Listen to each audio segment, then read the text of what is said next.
siempre es bidireccional, ¿no? Si bien nosotros tenemos la responsabilidad y está en nuestras manos el aprendizaje a través de la manera en la que vamos a aprender,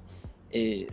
también tiene que haber ese aporte de el que está siendo el guía, el tutor, el mentor de lo que estás aprendiendo y las estrategias que te va a dar, que también hacen parte fundamental de la motivación, ¿no? Muchos tenemos nuestros referentes docentes universitarios o profesores del colegio que realmente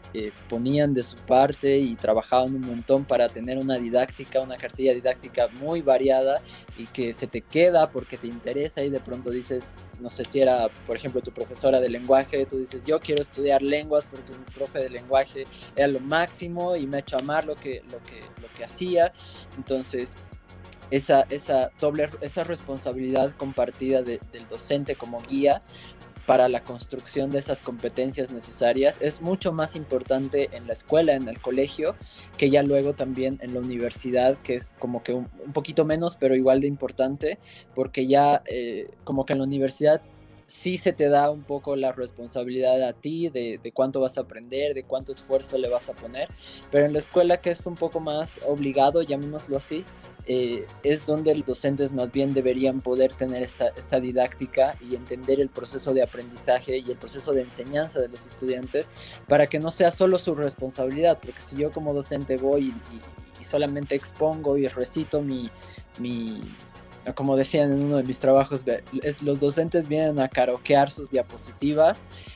porque las leen así, tal cual están, ni siquiera le ponen color, ¿no? Ya he visto esos casos y se van. O sea, gracias chicos, adiós. Ni siquiera preguntas ni nada, entonces uno hace odiar el aprendizaje, uno le hace odiar el aprendizaje, le hace odiar lo que está aprendiendo. Entonces, sí es mi responsabilidad, pero ¿qué está haciendo el docente para que yo me interese por esto, para que yo ponga de mi parte? Entonces, es este complemento constante, pero que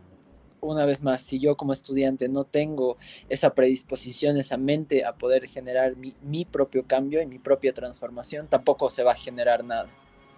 Sí, no,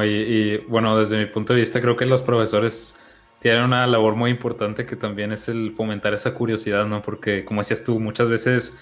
yo conozco mucha gente, ¿no? Que decía, yo pensaba que iba a dar esta materia, que si filosofía, que si no sé, con materias que quizás las asocias con algo aburrido y te vas con un profesor bastante bueno que te hace despertar esa curiosidad por ese tema y resulta que te termina gustando bastante. Entonces sí puede,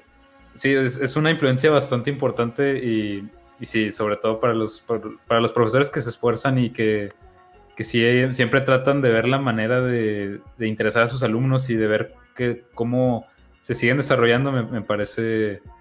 una labor muy, muy, muy importante. Me sé recuerdo y para compartirlo como experiencia, eh, en la universidad en la que yo estaba, universidad católica, es como que obligatorio tomar mínimamente tres materias para culminar todo que sean religiosas. Y antes había como que una cartilla un poco más variada, pero teníamos esta materia que era aprender a convivir. Y como era obligada, muchos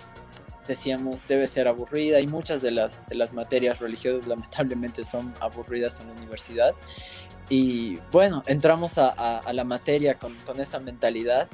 y el docente que daba la materia era uno de los psicólogos que también nos había dado otras materias antes y hizo una materia increíble, relacionó el arte de convivir con los constructos psicológicos y nos hablaba de cómo somos, cómo nos relacionamos con los demás, en la interrelación y la construcción psicológica. Y todos salíamos fascinados de esa clase y muchos, o sea, porque eran de todas las carreras que habían y los abogados, los ingenieros que salían de esa clase decían, yo quiero ser psicólogo por él, creo que me voy a cambiar psicología y está relacionado con esto, ¿no? De la motivación, de la didáctica, de además cómo te lo enseña, cómo te lo explica, cómo te involucra emocionalmente en lo que estás aprendiendo, lo que hace la labor del docente tan importante, ¿no? Sí, claro, y si a ese nivel ya más universitario te genera todavía esa curiosidad, esas ganas, y para mí todavía sigue siendo aún más importante en los niños chiquitos, ¿no? Que apenas se están descubriendo, es como que wow, y eso sí, es sumamente importante y una labor que ojalá cada vez más maestros empiecen a tomar en cuenta. Curiosity as to where we are, what we are.